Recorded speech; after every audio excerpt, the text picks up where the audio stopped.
Kaliachak ১ block কংগ্রেসের উদ্যোগে ৫৩ সুজাপুর বিধানসভা নির্বাচন ক্ষেত্রে এসআইয়ের বুথ লেভেল এজেন্ট BLA ২ এর প্রশিক্ষণ শিবির অনুষ্ঠিত হল কালিয়াচক নজরুল ভবনে সোমবার।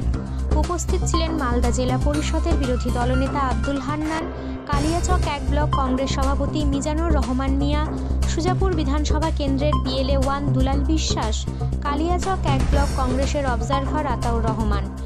কালিয়াচক ১ ব্লকের ১৪টি অঞ্চলের সমস্ত কংগ্রেস অঞ্চল সভাপতি এবং বুথ নেতৃত্ব ও সমর্থকদের নিয়ে এই প্রশিক্ষণ শিবির অনুষ্ঠিত হয় এই দিন।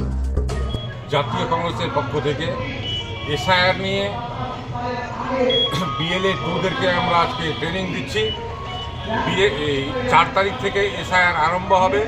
বুথে বুথে সরকারি লোক যাবে, তার সঙ্গে সহযোগিতা করবে আমাদের ভোটারদেরকে। আমাদের সুজাপুর এলাকার বাসিন্দাদের পাশে জাতীয় কংগ্রেস রয়েছে, যার জন্য আমি প্রত্যেকটা বুথে কংগ্রেস পার্টির তরফ থেকে এসআইআর 2 এজেন্ট নিয়োগ করেছি। তাদেরকে আজকে আমরা ট্রেনিং দিচ্ছি যে এসআইআরের জন্য মানুষের কী কী প্রয়োজন, কী কী নথি লাগবে, কী করতে হবে, সমস্ত কিছু আজকে আমরা প্রশিক্ষণ দিচ্ছি।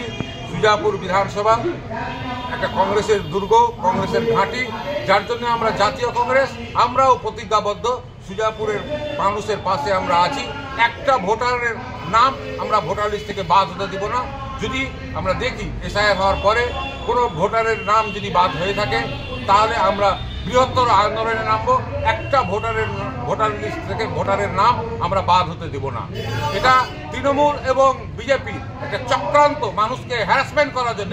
এই দুই গভর্নমেন্ট যবে থেকে ক্ষমতায় এসছে, সারা ভারতবর্ষের মানুষকে এরা লাইনে দাঁড় করিয়ে রেখে দিয়েছে। আজকে আধার কার্ড নিয়ে ব্যস্ত, কালকে এসআইআর নিয়ে ব্যস্ত, পরশুদিন NRC নিয়ে মানুষকে আতঙ্কিত করছে।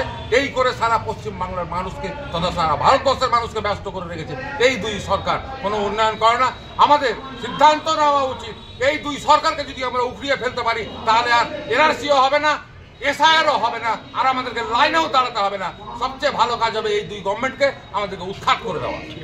নাম? আমার নাম মোহাম্মদ মিজানুর রহমান মিয়া, কালিয়াচক ১ নম্বর ব্লক কংগ্রেসের সভাপতি। আমরা আমাদের সুজাপুর বিধানসভার ২৬৬টা বুথ, এই বুথে প্রত্যেকটা বুথেই আমরা BLA 2 রিক্রুটমেন্ট করেছি এবং আমরা বারবার বলেছি নির্বাচনীয় যে আইন, ইলেকশন কমিশনের যে আইন অনুযায়ী আমরা BLA 2দেরকে পুরো পরামর্শ দিয়েছি এবং তাদের ট্রেনিং দিয়েছি। তারা যেন আইনতভাবে এবং নির্ভীকভাবে কোনো ভোটার যেন বাদ না যায়, তার জন্য BLAকে হেল্প করার জন্য আমাদের মূল উদ্দেশ্য হচ্ছে একটা পূর্ণাঙ্গ এবং সঠিক ভোটার লিস্ট তৈরি হোক। এবং আমরা চাই না যে BLAকে কোনো বিপদে ফেলতে, আমরা চাই BLAকে সহযোগিতা করতে, সঠিক ভোট যেন একটু বাদ না যায়, এই আমাদের পুরো বার্তা মানুষের কাছে। আপনার নাম? দুলাল বিশ্বাস, মালদা জেলার সাধারণ সম্পাদক এবং সুজাপুর BLA 1।